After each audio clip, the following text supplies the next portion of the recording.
يا حصة أنت كبيرة لا تبكين يا ماما الحين بفتح لك أنت حصة بس أنت اسكتي ሁለት የአረብ ህጻናት ምን እንደደረሰባቸው ልንገራችሁ። በእነሱ ምክንያቱም እንግዲህ ሰራተኞቻቸው ሁለቱም የኛ ልጆች ወይም ሀበሾች ናቸው። ሁለታቸውም ደግሞ ችግር ውስጥ ገብተዋል ማለት ነው። ሁለቱም ህጻናቶች የተለያዩ ናቸው። አንደኛዋ ሳውዲ ስትሆን ሌላኛዋ ደግሞ ዱባይ ነች ማለት ነው።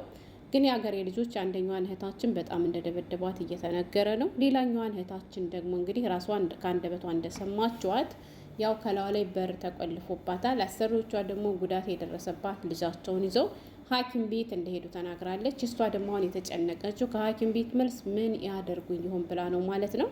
በዚህ አጋጣሚ አረብ ቤት ውስጥ ተቀጥራችሁ እየሰራችሁ የስራ ድርሻችሁ ህጻናቶችን መንከባከብ የሆነ እህቶቼ እባካችሁን ጥንቃቄ አድርጋችሁ ቅድሚያ ለነሱ ሰጥታችሁ ስሩ።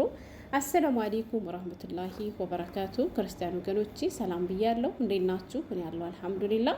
ውድ ቤተሰቦቼ የአገሬ ልጆች በመጀመሪያ ህጻናቶችና አሮጊቶችን የምትጠብቁቶች አላህ ያግዛችሁ። እንደዚህ ዝም ብሎ ሲነገር ሲወራ ህፃን መጠበቅ ምን ችግር አለው ቀላል ነው እያለ ነበር ኢትዮጵያ ላይ እያለን አይደለ? ግን ይሄ ስራ ምን ያክል ከባድና ምን ያክል ዋጋ የሚያስከፍል ስራ እንደሆነ የሚያውቀው አንድ ሰርቶት ያለፈ፣ ሁለት ደግሞ በስራ ላይ ያላችሁ እህቶች ብቻና ብቻ ናችሁ ማለት ነው።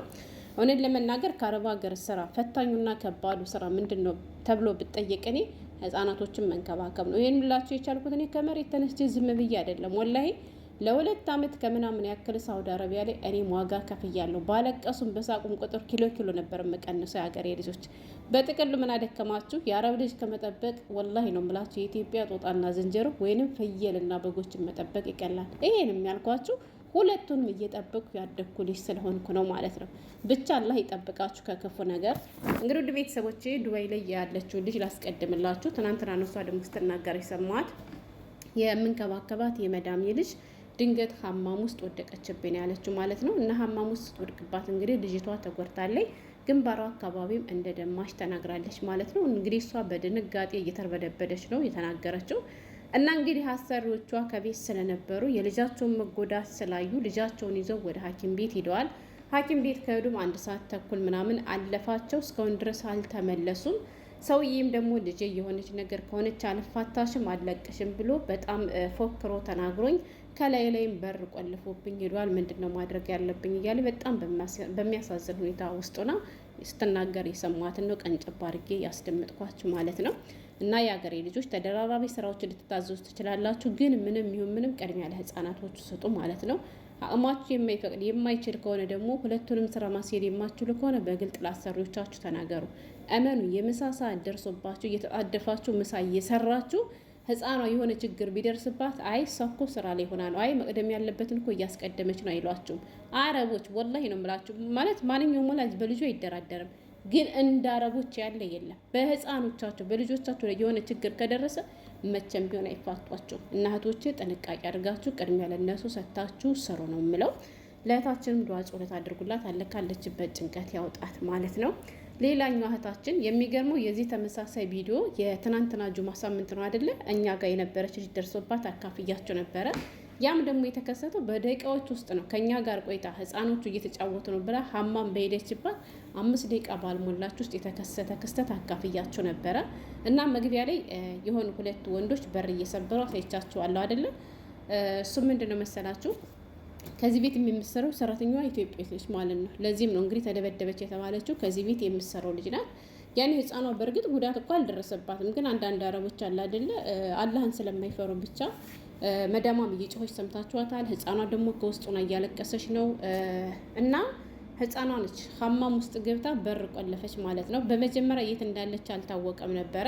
ህፃኗ እየተፈለገች ከቆየች በኋላ ነው እንግዲህ ልጅቷ ስትፈራ ህፃኗ ድምፅ አሰምታ ያለችበትን ያወቁት ማለት ነው። እና ያለችበትን ካወቁም በኋላ መዳሟ ሰራተኛዋን ማለት ልጇን ከማውጣት ወይም ደግሞ ልጇ ያለችበትን ችግር ከማላቀቅ ይልቅ ቅድሚያ ለሰራተኛይቱ ሰራተኛይቱን ማጥቃት ነበር የጀመረችው።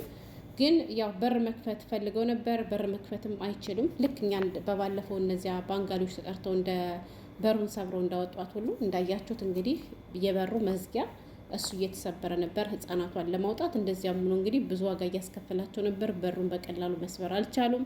ህፃኗ ከውስጡና ታለቅሳለች። እናቲቷ ደግሞ ውጭ ላይ ሆና አንዴ በሰራተኛዋ ላይ ትጮህባታለች፣ አንዴ ልጇን ታታደላለች። ብቻ ብዙ ጉዳይ ላይ ሀገሬ ልጆች እንደው አላህ ይጠብቃችሁ፣ ወላሂ አላህ ያጠንክራችሁ ነው የምለው።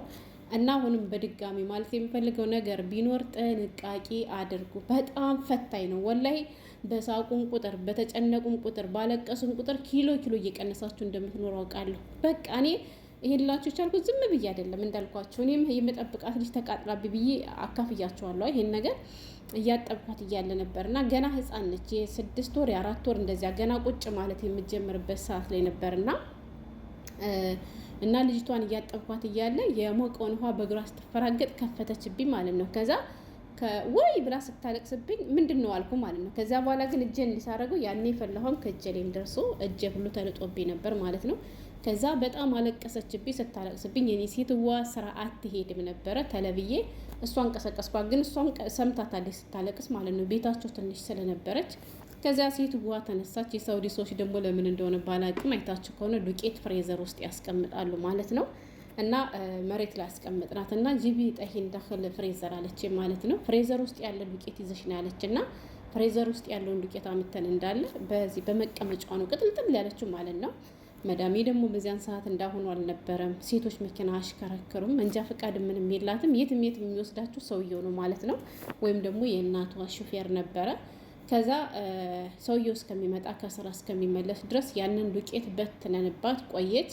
ሰውየው ሲመጣ ደግሞ እንዳለ ዱቄት በዱቄት ሆኗል። የልጆቹ ክፍል ምናምን እኔም ከነሱ ጋር ነበር የምተኘው። ምንድን ነው አለ ያለውን ነገር። ሴትዊት በነገራችን ላይ ምርጥ ሰው ነች፣ ወላሂ ነው የምላችሁ። ልትበቀል የፈለገኝ ነበር የማንደ ታውቃላችሁ፣ እናቷ ማለት ነው። ባየቻት ቁጥር ራሱ ጉስ የምታደርገኝ ነበር ማለት ነው። ሁሌ ሰላሜን ስትነሳኝ ነበር ማለት ነው። በመጨረሻም ራሱ ስራውን ራሱ አልፈልግም ብዬ ጥየርኩ በእናቷ ምክንያት ነው። በዚያን ሰዓት ታስታውሱ ከሆነ ደሞዛችን 700 ድርሃም ነበር ማለት ነው። 2 ዓመቴን ከጨረስኩ በኋላ ወላሂ 500 ሪያል ተጨምሮልኝ 1002 ነበር ሲከፈለኝ የነበረ። 1002 ማለት በዚያን ሰዓት አስቡት በጣም ብዙ ብር ነበር ማለት ነው። እና ተቃጠለችብኝ። ከዛ ዱቄት ተነሰነሰ። ሰውየው መጣ። ምሳ እንኳን ሳይበላ ተነሳስተን ሐኪም ቤት ይዘናት አርነ። ዶክተሩም ደግሞ ደህና ናት የላይ ነው ምናምን አለ። በቃ ይሄ አላህ የቀደረው ነገር ነው ምናምን አለ። ሰውየውም ሴትዊቱ አንድ ትንፍሽ አላሉም ማለት ነው። ከዛ በፊት ሲነገር ስሰማው የነበረው ነገር ስላለ በጣም ፈርቼ ነበር። በቃ ይገሉኛል ወይ ያሳስሩኛል ብዬ ነበር። እኔ ግን አውቄ አይደለም ያደረኩት። እኔም ግልጹን ነው የነገርኳቸው። እያጠብኳት እያለ በቃ ከፈተችው በእግሯ ነው ያልኳቸው። ገብቷቸዋል። ከዛ ታከመች። ግን በጣም ተቸግራ ነበር። እኔንም አስቸገረችኝ። ለምን ብትሉ ቁጭ ማበያ ሰዓቷ ላይ ወይም ቁጭ የምትልበት የምትጀምርበት ሰዓት ስለነበር እንዳትቀመጥ አደረጋት። ምክንያቱም የተቃጠለባት ሁለቱም መቀመጫዋ ስለነበር ማለት ነው። እና ግን አልሐምዱሊላህ የማያልፍ ነገር የለም። ያ ሁሉ አልፎ በሰላም ለሀገር የበቃው እና በዚህ አጋጣሚ ልንገራችሁ፣ ልክ እንደኔ ህፃን ከሌለበት ቤት ውስጥ እየሰራችሁ ቤቱ ትልቁ ነው እንግዲህ የሚበዛበት ቤት የተለያየ ምግብ የምታበስሉቶች ማለት ነው፣ አታማሩ። ወላሂ ነው የምላችሁ፣ አታማሩ። እኔ አታማሩ። ሳውዲ አረቢያ እያለሁ የነበርኩባቸው ሰዎች ቤታቸው በጣም ትንሽ ነች። የሰራተኛ ክፍል እንኳ የላቸውም። እኔ የምተኛ ከህፃናቶቹ ጋር ነበረ። ያም ሆኖ ግን ልጆቹ መያዝ ምርር ብሎኝ ነበር። ሰው እንቅልፍ ተኝቶ ሳይቀና ነበር። ምክንያቱም እኔ እንቅልፌን ተኝቼ መጨረስ አልችልም ነበር። ዛሬሳ አልሐምዱሊላህ የፈለገ ስራ ቢበዛብኝ ስራዬን ሰራ አድርጌ ማረፍ እችላለሁ። ካልቻልኩም ደግሞ ቀጠዋለሁ ማለት ነው። ምክንያቱም የታባቱም ስለማይሄድ። ህፃናቶች ግን ሲርባቸው ቆዩ ማለት አትችሉም፣ ሲያለቅሱ ቆዩ ማለት አትችሉም። እና አረብ ሀገር ላይ ፈታኙ ከባዱ ስራ ህፃናቶችን መንከባከብ ነው። እና ህፃናቶችና ሮይቶችን የምትንከባከቡቶች አላህ ያግዛችሁ። እንደው አላህ በሰላም ለሀገራችሁ ያብቃችሁ። ግን ቅድሚያ ለነሱ ሰጥታችሁ ጥንቃቄ አድርጋችሁ ስሩ የኔ ምርጦች ማለት ነው። እንዳልኳችሁ ለምሳሌ እናንተ አሁን እዚህ ተቀምጣችሁ ህፃናቶችን እያጫወታችሁ እያለ መዳማችሁ ጠርታችሁ ድንገት ሂዳችሁ በተጠራችሁባት ቅጽበት እንኳን እነዚያ ህፃናቶች የሆነ ችግር ቢደርስባችሁ ወላሂ እኔ ጠርቻት ነው እኔ አዝዣት ነው አትላችሁም። እሺ ሰራተኛቱን ጥፋተኛ ነው የሚሏችሁ። እና ከምንም በላይ ቅድሚያ ለልጆቻችሁ ስጡ። እኔ እንደዚህ ተኝቼ ሳረፍድ ምናምን ምሳ ካልሰራው መዳሜ ሰርተሻል አልሰራሽም ብላ ትጠይቀኝ ነበረ። ካልሰራሽ ባባ እንዲያመጣ ትላለች። ምክንያቱም ህፃናቶቹ ለልጅ ስለማይተኙልኝ እነሱ ሲተኙ እተኛለሁ፣ እነሱ እነሳለሁ። እና አንዳንዴ ምሳ በምሰራበት ሰዓት እንቅልፍ ይወስደኝ ስለነበረ በዚያ በኩልም ትተባበረኝ ነበር። በእርግጥ ሁሎችም አረቦች አይደሉም፣ አንዳንድ መልካሞች አሉ። ግን እናንተ ጥንቃቄ አድርጉ ነው የምለው። በችግር ውስጥ ላሉ እህቶቻችንም እንግዲህ አላህ ይድረስላችሁ። ሁላችንም በሰላም አለ ሀገራችን ያብቃን። እሄድላችሁ ነበር የመጣው። ለጥንቃቄ ከጠቀማችሁ ብዬ ነው። ስሙት፣ ለሌሎች እህቶቻችሁ ማድረሱ። ሰላሙ ነው።